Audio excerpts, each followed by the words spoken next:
Baik, selamat sore. Kami dari kelompok 2 akan mempresentasikan materi Employees Health, Safety and Welfare atau kesehatan karyawan, keselamatan, dan kesejahteraan. Kelompok kami terdiri dari 3 orang, yaitu saya sendiri, Iwayan Abdi Seta Serdana dengan NIM 011, Putu Agus Indika Puspayana dengan NIM 016, dan Charlie Adimarta dengan NIM 019. Pendahuluan pentingnya kesehatan dan keselamatan dalam konstruksi. Walaupun ada peningkatan kesadaran diri, bahaya yang melekat dari kegiatan konstruksi, dunia industri tetap menjadi salah satu sektor yang paling berbahaya untuk bekerja. Statistik menunjukkan bahwa di banyak negara konstruksi adalah industri yang paling berbahaya di mana untuk bekerja. Apapun penyebab keselamatan kerja pada industri sangat rendah, dan tempat konstruksi merupakan tempat paling berbahaya untuk bekerja. Sejak revolusi industri, sebagian besar negara maju telah memperkenalkan banyak peraturan untuk melindungi kesehatan, keselamatan, dan kesejahteraan pekerja di semua industri. Akan tetapi, peraturan tersebut terlalu kaku dan tidak dapat beradaptasi dengan perubahan teknologi saat itu, sehingga tidak mendorong pengusaha untuk menjadi inovatif dalam meningkatkan metode kerja mereka. Pada tahun 1970-an, seorang bernama Lord Robben membentuk sebuah komisi untuk memeriksa dan mengoreksi mengapa peraturan tersebut gagal dan menjadi cikal bakal peraturan keselamatan kerja di seluruh dunia. Lord Robben menyatakan bahwa pemberi kerja dan pekerja merupakan posisi yang terbaik untuk mengelola keselamatan kerja, dan sistem tersebut harus dikembangkan untuk mendorong kolaborasi antar pemberi kerja dan pekerja. Sistem tersebut diadaptasi oleh seluruh dunia dan terus berkembang sampai saat ini. Tanggung jawab legislatif. Dekade terakhir telah melihat peningkatan yang stabil dalam jumlah kasus hukum yang berasal dari efek jangka panjang dari melakukan operasi tertentu dalam industri konstruksi. Hal ini merupakan hasil dari peraturan yang lebih ketat yang bertujuan untuk memastikan kepatuhan terhadap praktik kerja yang lebih aman, ditambah dengan adanya peningkatan kesadaran di kalangan pekerja tentang hak-hak hukum para pekerja. Safety Induction, Toolbox Truck, dan Safety Audit merupakan hal yang standar dilakukan di industri konstruksi Inggris dan Australia. Walaupun ada perbedaan peraturan pada setiap negara, namun tetap memiliki persamaan seperti peraturan kesehatan kerja yang ditujukan untuk mendapatkan keselamatan kerja dan perlindungan kesehatan untuk setiap pekerja melalui tempat kerja yang sehat dan aman. Pemberi kerja biasanya diperlukan untuk menyediakan tempat kerja bebas dari bahaya yang menyebabkan atau cenderung menyebabkan kematian atau bahaya serius pada karyawan atau pekerjanya, dan untuk memenuhi standar keselamatan dan kesehatan kerja yang dikeluarkan di bawah hukum dan perundang-undangan. Sedangkan setiap pekerja diharapkan mematuhi semua pekerjaan standar keselamatan dan kesehatan, aturan dan peraturan dari pemerintah yang dikeluarkan berdasarkan hukum yang berlaku untuk tindakannya sendiri dan melakukan pada pekerja. Inspeksi. Di sebagian besar negara memiliki hukum tentang keselamatan kerja yang diawasi oleh inspektor keselamatan kerja yang akan melakukan inspeksi keselamatan kerja. Penalti atau hukuman. Jika setelah inspeksi, inspektur keselamatan kerja menemukan pelanggaran hukum keselamatan kerja, maka akan dijatuhkan hukuman kepada pemberi kerja. Hukuman ini bervariasi sesuai dengan hukum keselamatan kerja yang berlaku pada negara tersebut. Biasanya, hukuman tersebut mempunyai jangka waktu tertentu sehingga pemberi kerja dapat mengkoreksi atau melakukan cara-cara yang telah ditentukan oleh hukum untuk menebus pelanggaran tersebut. Pertanggungjawaban pidana korporasi. Pentingnya untuk mengenali bahwa tanggung jawab hukum organisasi untuk keselamatan kerja yang tidak terbatas hanya pada persoalan keselamatan kerja saja, namun juga siapa yang menanggung sanksi dan apa sanksi yang akan diberikan. Dalam hal tempat kerja, juga mungkin bagi perusahaan dan atau individu pekerja akan didakwa dengan pelanggaran pidana berat, termasuk pembunuhan jika melakukan pelanggaran dalam keselamatan kerja. Dengan kata lain, direktur dari perusahaan yang melakukan pelanggaran keselamatan kerja akan bertanggung jawab secara penuh dengan apa yang terjadi pada pekerjanya. Biaya untuk bekerja lebih aman. Berapa banyak biaya yang harus diinvestasikan oleh organisasi dalam kesehatan dan keselamatan kerja. Dari sudut pandang ekonomi, ini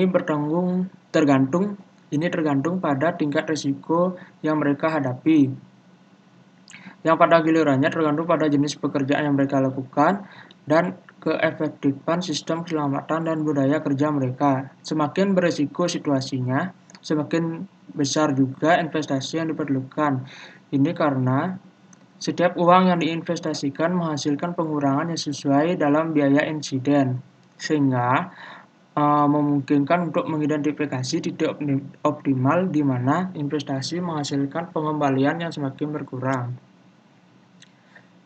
Berikut merupakan grafik pengaruh dari biaya pengaruh dari upaya dimasukkannya ke dalam program manajemen OAS atau K3 terhadap biaya, di mana P merupakan biaya program manajemen OAS atau biaya pencegahan, sedangkan A merupakan total cost. Sedangkan A merupakan biaya kegagalan program atau kecelakaan. Persyaratan sikap dan budaya untuk bekerja dengan aman. Dalam era perkembangan teknologi yang tak tertandingi ini, sering tergoda untuk mengandalkan mesin elektronik atau mekanik untuk meningkatkan kinerja K3.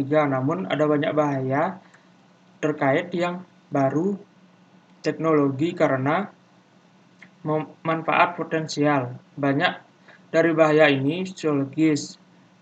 Berikut merupakan tabel 1 yang merupakan daftar beberapa karakteristik organisasi, personil, dan pekerjaan yang dapat mempengaruhi perilaku pekerja.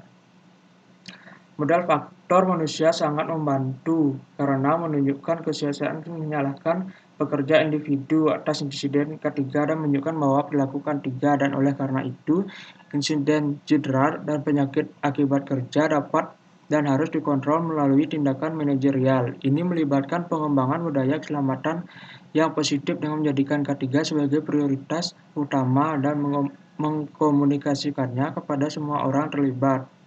Memiliki budaya keselamatan kerja berarti keselamatan menjadi pertimbangan otomatis dan tidak disadari dalam semua keputusan di semua tingkat organisasi.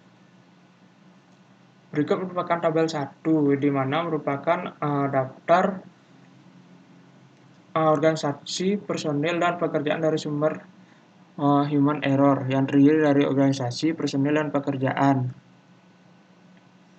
Presentasi selanjutnya akan dilanjutkan oleh teman saya, Charlie Adimerta. Waktu dan tempat dipersilahkan. Terima kasih. Baik, terima kasih atas penjelasannya, Satya. Sekarang saya akan melanjutkan Employee Health, Safety and Welfare, kesehatan karyawan, keselamatan dan kesejahteraan bagian 2 yang dipresentasikan oleh saya sendiri, yaitu Charlie Adimerta. Bahaya keselamatan dan kesehatan tempat kerja. Industri manufaktur telah banyak berubah sejak revolusi industri. Ketika pabrik-pabrik dipenuhi dengan berbagai risiko seperti kondisi yang sempit, mesin yang berbahaya, dan pencahayaan yang buruk. Sebagai contoh, sebuah penelitian terbaru terhadap para insinyur Australia melaporkan bahwa para insinyur bekerja dengan jam kerja yang panjang, termasuk sejumlah besar waktu lembur reguler yang tidak dibayar. Responden juga melaporkan bahwa jumlah pekerjaan yang harus diselesaikan meningkat sebesar 63%, kecepatan kerja meningkat 62%, dan jumlah stres yang meningkat sebesar 52%.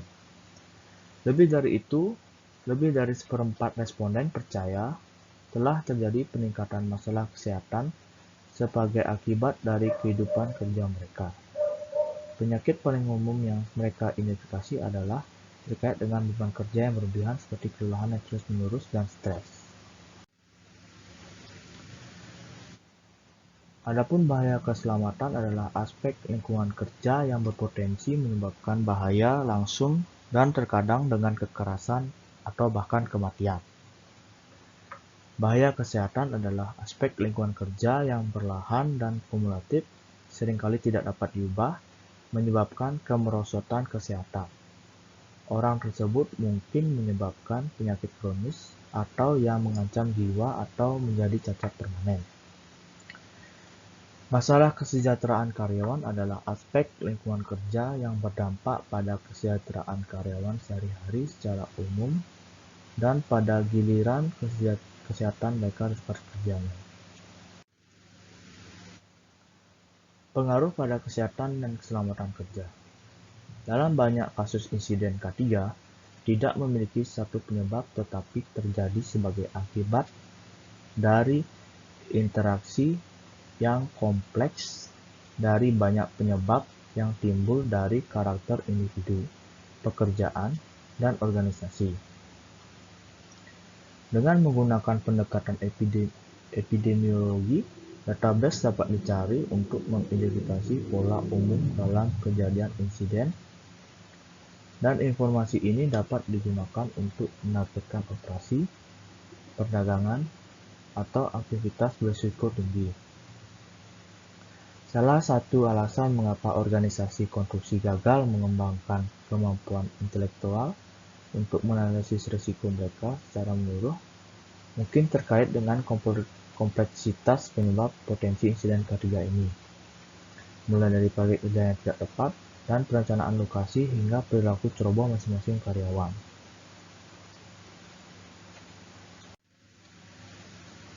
Secara umum, sebagian besar masalah muncul dari faktor-faktor utama berikut, yang berarti bahwa strategi K3 yang berhasil harus dibangun di sekitar faktor-faktor berikut, yaitu 1. Kondisi kerja. Kondisi kerja yang buruk, seperti tempat kerja yang berantakan, alat APD yang kurang memadai, mesin yang tidak dirawat secara baik, akan memperburuk kesehatan dan keselamatan para pekerja. 2. Tugas yang sedang dilakukan.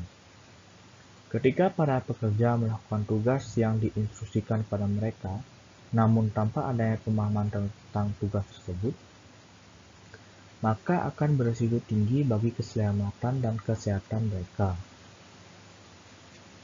Contohnya adalah ketika seorang peladen yang tidak pernah menggunakan mesin gerindra diminta untuk memotong keramik. Tentu ini sangat berisiko bagi kesehatan dan keselamatan kerja si peladen tersebut. Sikap karyawan dan kesalahan manusia. Kesalahan manusia atau human error merupakan hal yang paling sulit dicegah di dalam kecelakaan kerja. Kondisi perekonomian. Kondisi perekonomian merupakan dilema yang paling sering dijumpai ketika kita akan merencanakan strategi K3. Seperti kita melakukan trade-off antara cost and safety program. Tujuan manajemen. Tujuan manajemen yang dimaksud adalah ketika para pemberi kerja atau perusahaan mempunyai safety program yang buruk atau bahkan tidak memiliki sama sekali, namun menekan para pekerja untuk menyelesaikan pekerjaannya. Contohnya adalah kontraktor kecil yang tidak memiliki anggaran untuk safety program. Kebijakan pemerintah dan lembaga-lembaga terkait. Kebijakan dari pemerintah yang terkesan berubah-ubah dan tidak tegas dalam mencegah K3 sangat berpengaruh terhadap keselamatan, kesehatan, kesejahteraan pekerja. Pemerintah hanya tegas dalam menghukum kecelakaan kerja, yang tidak berfokus pada pencegahannya. Struktur industri. Di dalam merencanakan strategi K3, diperlukannya struktur dalam suatu industri. Pada hal ini, industri yang kita bicarakan adalah konstruksi. Komisi Komunitas Eropa tahun 1993 mengklaim bahwa lebih dari 60% dari semua kecelakaan konstruksi yang fatal dapat dikaitkan dengan keputusan yang dibuat sebelum pekerjaan konstruksi dimulai di lokasi. Hal ini dikarenakan struktur industri yang baik.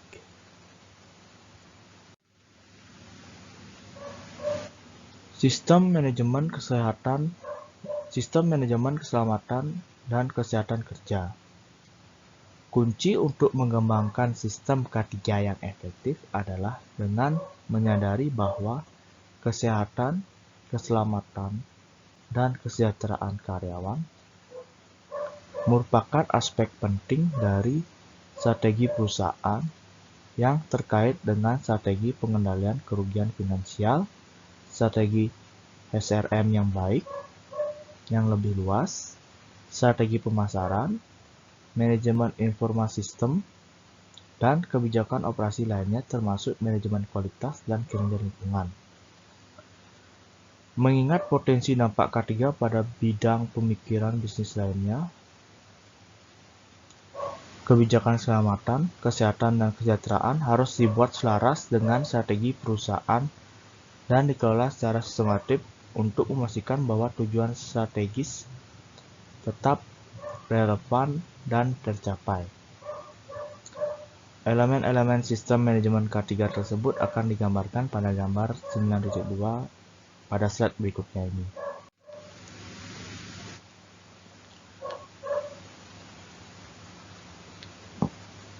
Unsur-unsur suatu sistem manajemen K3 yang digambarkan pada tabel ini.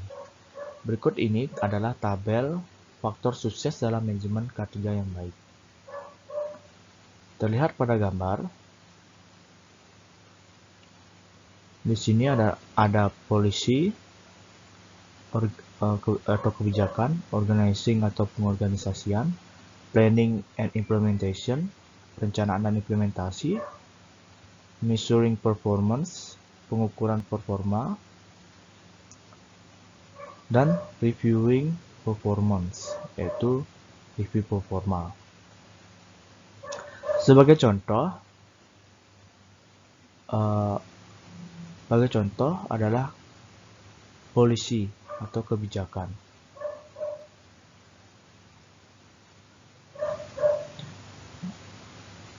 Kebijakan akan diaudit.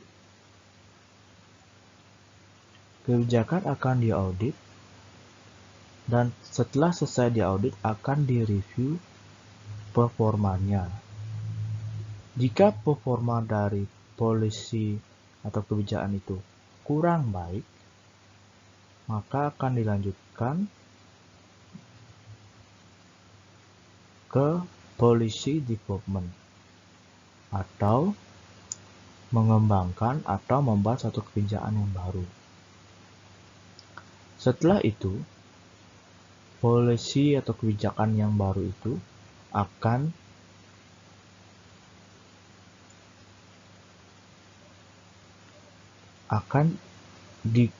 diaudit, akan digunakan, dan ketika digunakan maka akan diaudit kembali, dan begitu seterusnya dan seterusnya.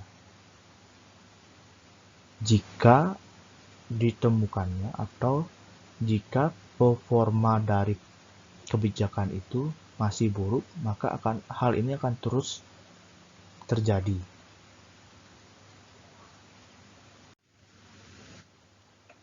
Kebijakan K3.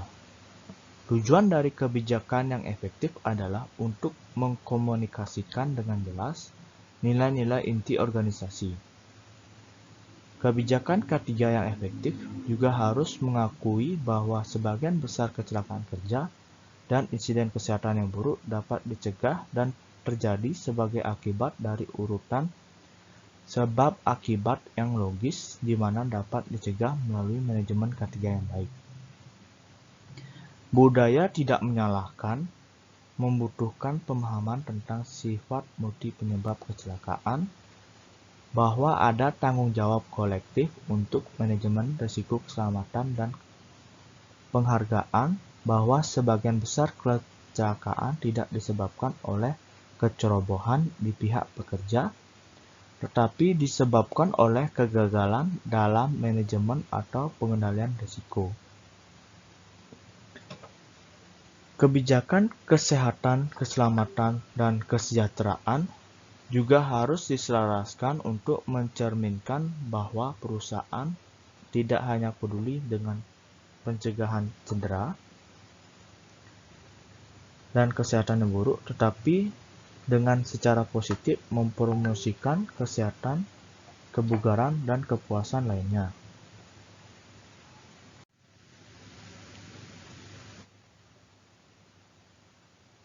Pengorganisasian dan komunikasi.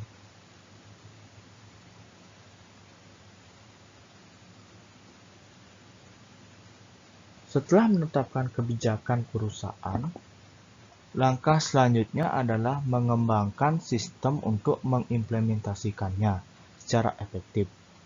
Meskipun dokumen kebijakan K3 merupakan pernyataan tujuan yang penting, langkah-langkah praktis harus diambil untuk memastikan organisasi sesuai dengan kewajiban hukum dan moral mereka terhadap kesejahteraan pekerja. Ini melibatkan penetapan tanggung jawab dan hubungan dalam organisasi yang memungkinkan kinerja K3 untuk dikelola dan dikendalikan. Pengorganisasian untuk penerapan kebijakan K3 juga melibatkan penetapan target yang dapat dicapai dan langkah-langkah praktis untuk mendorong staf berbasis proyek untuk memenuhi standar kinerja yang diisyaratkan. Untuk melakukan ini secara efektif, staf berbasis proyek harus menyadari tanggung jawab mereka untuk K3 dan bertanggung jawab terkait kinerja K3 mereka. Hal ini dapat dilakukan dengan mengkomunikasikan tanggung jawab K3 masing-masing karyawan dalam uraian tugas atau bagan organisasi dan melaksanakan review kinerja K3. Perencanaan dan implementasi. Proses perencanaan K3 melibatkan identifikasi bahaya, analisis, dan pengendalian. Proses pengelolaan risiko K3 ini memungkinkan pengambil keputusan untuk membuat keputusan yang lebih tepat tentang metode kerja yang aman dan K3 yang sesuai strategi pengendalian, dan untuk mengalokasikan sumber daya langka secara efektif.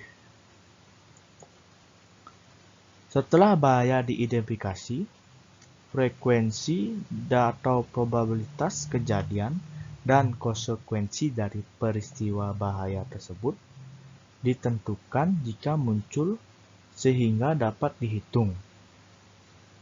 Berdasarkan penilaian risiko, risiko yang dapat diprioritaskan sesuai dengan keseriusannya, dan keputusan dibuat tentang seberapa mendesak tindakan pengendalian diperlukan. Ada metode kuantitatif untuk penilaian risiko, tetapi dalam hal keselamatan seringkali sulit untuk menempatkan nilai konsekuensi yang merusak kesehatan seseorang. Selain itu, hanya sedikit perusahaan yang menyimpan catatan insiden K3 yang cukup rinci untuk membuat penilaian kuantitatif probabilitas yang akurat, dan bahkan ketika mereka melakukannya, sifat multikausal dari sebagian besar kecelakaan membuat isolasi peristiwa kausal tunggal menjadi tidak berarti. Oleh karena itu, dalam domain keselamatan, penilaian risiko tetap merupakan proses subjektif yang mengandalkan pengetahuan dan pengalaman penilai. Memantau, mengukur, dan meninjau kinerja. Pemantauan, pengukuran, dan meninjau kinerja kesehatan kerja merupakan bagian penting dari manajemen keselamatan dan kesehatan kerja yang sukses. Memang itu adalah satu-satunya cara untuk menentukan apakah rencana keselamatan kerja dapat dilaksanakan dan tujuan kebijakan dicapai. Pemantauan kinerja K3 dapat dilakukan dengan baik dengan metode proaktif maupun reaktif.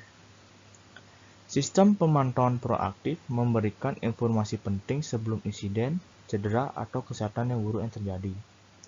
Fokus utamanya adalah menilai kepatuhan terhadap standar atau prosedur yang ditentukan, mengidentifikasi penyimpanan dan memperbaikinya sebelum insiden terjadi. Pemantauan kinerja K3 dapat dan harus juga dilakukan dengan menggunakan metode reaktif. Sistem pemantauan reaktif diperlukan karena tidak mungkin menciptakan lingkungan bebas kecelakaan dan melibatkan pelaporan retrospektif tentang insiden, cedera, dan kesehatan yang buruk. Selain inspeksi rutin, organisasi harus mulai dan menyebarluaskan penelitian kecelakaan yang melibatkan evaluasi sistematif atas bukti yang berkaitan dengan kecelakaan dan bahaya kesehatan. Misalnya, tingkat frekuensi kecelakaan, yaitu dengan mengkalikan jumlah kecelakaan dikali 1 juta dikali jumlah kerja dalam periode. Tingkat keparahan kecelakaan, yaitu hasil dari pengalian jumlah hari kerja yang hilang dikali dalam kurung 1 juta dikali jumlah jam kerja dalam periode tersebut. Frekuensi kecelakaan dan tingkat keparahan harus digunakan dengan hati-hati, karena didasarkan pada kejadian yang jarang secara statistik dan diketahui tidak dapat diandalkan, terutama bila jumlah jam kerja itu rendah.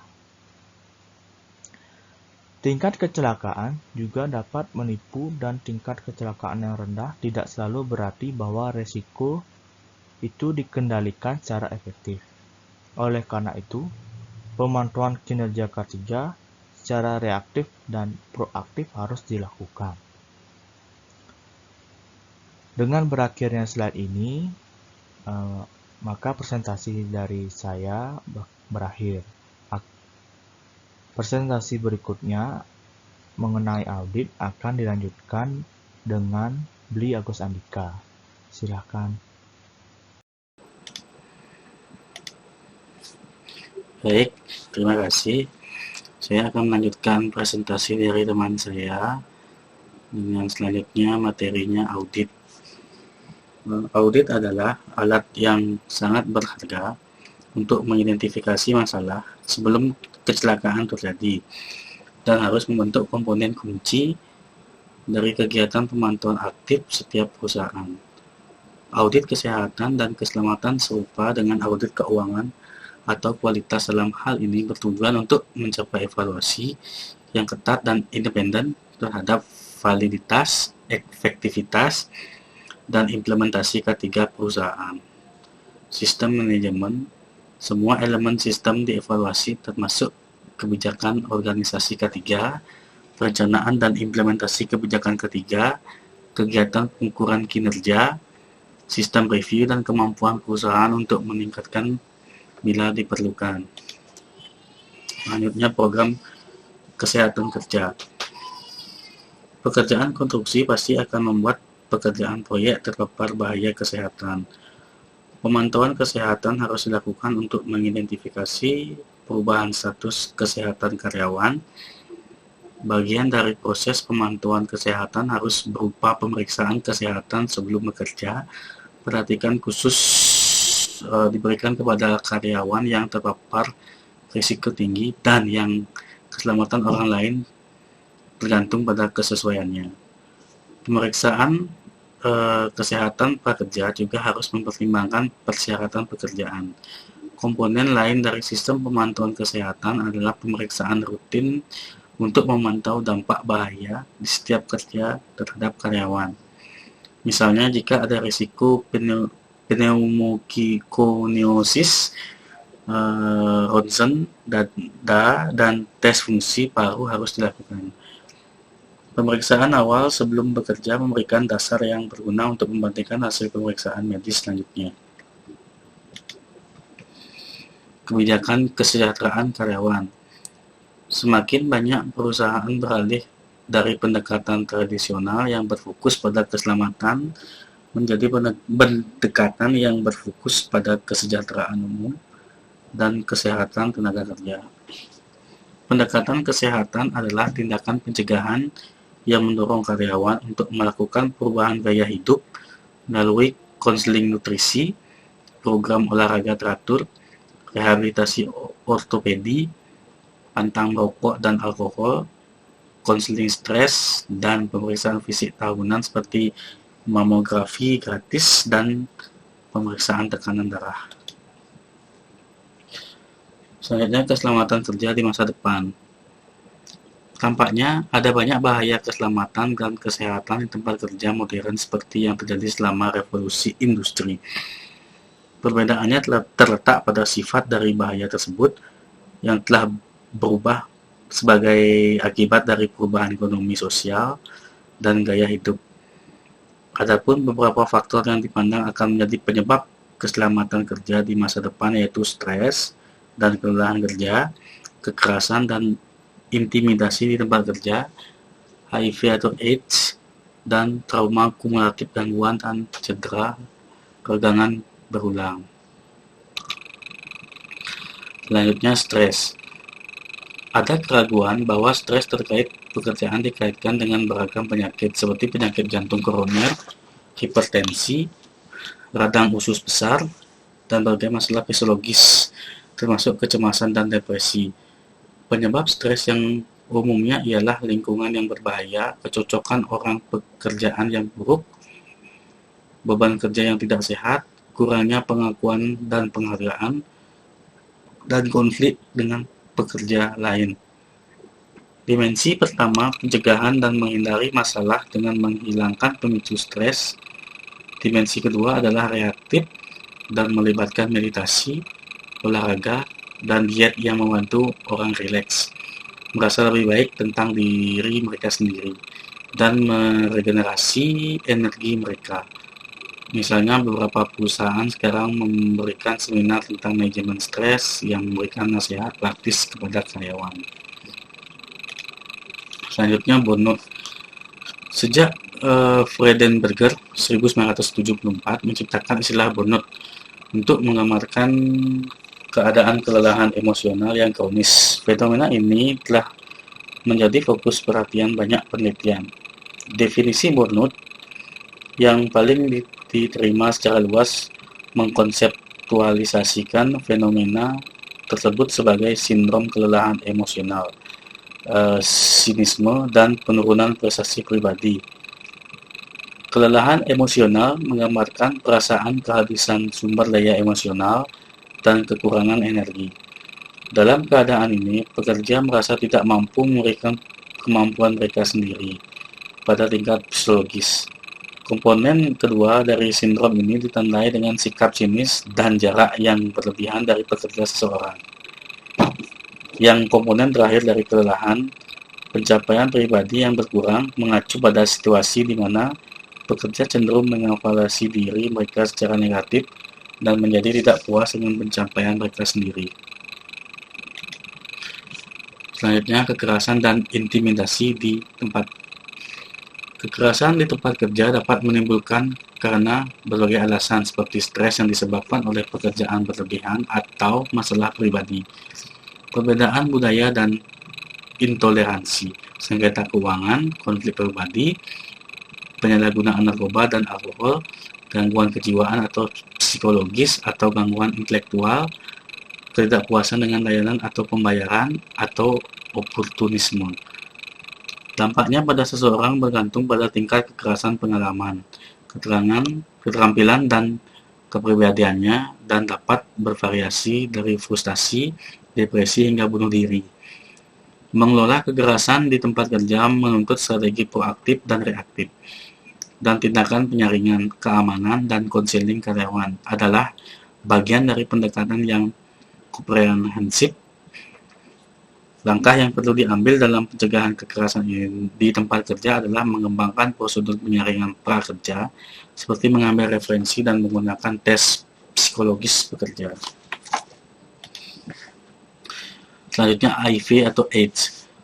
Human Immunodeficiency Virus atau HIV yang mengarah ke diakuisisi imunodeficiency syndrome atau AIDS pertama kali dilaporkan pada tahun 1970 dan tetap menjadi penyakit fatal yang tidak dapat disembuhkan, tetapi dapat dicegah. Masalah HIV atau AIDS tempat kerja bukan hanya menghilangkan produktivitas akibat penyakit, tetapi ketakutan rekan kerja terhadap penyakit tersebut. Ketakutan rekan kerja dapat dikurangi dengan pemahaman bahwa umumnya sulit tertular HIV/AIDS di luar hubungan seksual tanpa pelindung, karena virus sulit bertahan hidup di luar aliran darah dan sulit untuk masuk ke aliran darah. Selain itu, penting bagi pemberi kerja untuk memahami bahwa mereka tidak dapat melakukan diskriminasi terhadap berdasarkan infeksi HIV, dan bahwa yang ada sedikit pekerjaan di mana penyakit tersebut melarang karyawan untuk melakukan tugas secara efektif. Gangguan trauma kumulatif dan cedera regangan berulang. Preventive strain injuries atau RSI atau cedera regangan berulang dan kumulatif trauma disorders CTDS atau gangguan trauma kumulatif selalu menjadi masalah dalam industri konstruksi. Cara paling efektif untuk mencegah RSI dan CTD adalah memahami penyebab dan gejalanya. CTD biasanya mengacu pada kondisi yang muncul dari trauma atau cedera nyata yang terjadi lebih dari satu kali. Sebaliknya, RSI mengacu pada aktivitas berulang, sebetulnya tidak berbahaya, tapi diduga berbahaya karena banyak pengulangan. Dalam kedua kasus, cara terbaik untuk mengatasi masalah tersebut adalah pertama, untuk menentukan karyawan dan pekerjaan mana yang paling berisiko, untuk mengidentifikasi dan menilai risiko, dan kemudian menerapkan program ergonomi untuk mempertimbangkan bagaimana pekerjaan, fasilitas, teknologi, metode kerja, dan lain-lain. Dapat didesain ulang dengan berkonsultasi dengan mereka yang terkena dampak untuk menghilangkan masalah. Pelatihan mungkin diperlukan untuk melaksanakan program semacam itu, dan tinjauan berkala diperlukan untuk memastikan bahwa orang dapat mengatasi perubahan dalam staf, manajemen, teknologi, dan fasilitas. Baik, kesimpulan, risiko keselamatan lekat pada semua aktivitas manusia, memiliki banyak dimensi dan merupakan masalah yang kompleks. Industri konstruksi telah memiliki catatan keamanan yang mengerikan, dan meskipun undang-undang semakin pidana terus melakukannya, sistem yang dikembangkan oleh perusahaan konstruksi yang baik seperti yang dikembangkan di industri apapun, yang berarti bahwa masalahnya adalah struktural dan budaya. Perusahaan-perusahaan yang lebih maju bahkan telah membentuk sistem indikator untuk statistik, misalnya kecelakaan, dan mengembangkan sistem pelaporan dan aturan dan strategi reward yang efektif bagi mereka yang mengelola keamanan secara efektif. Namun, industri ini memiliki jalan panjang untuk pergi untuk memperbaiki rekor dengan standar industri lainnya, yang dalam banyak kasus menghadapi tingkat yang jauh lebih tinggi dari risiko. Baik, sekian presentasi dari kelompok 2. Waktu dan tempat kami kembalikan ke Bapak dosen. Terima kasih.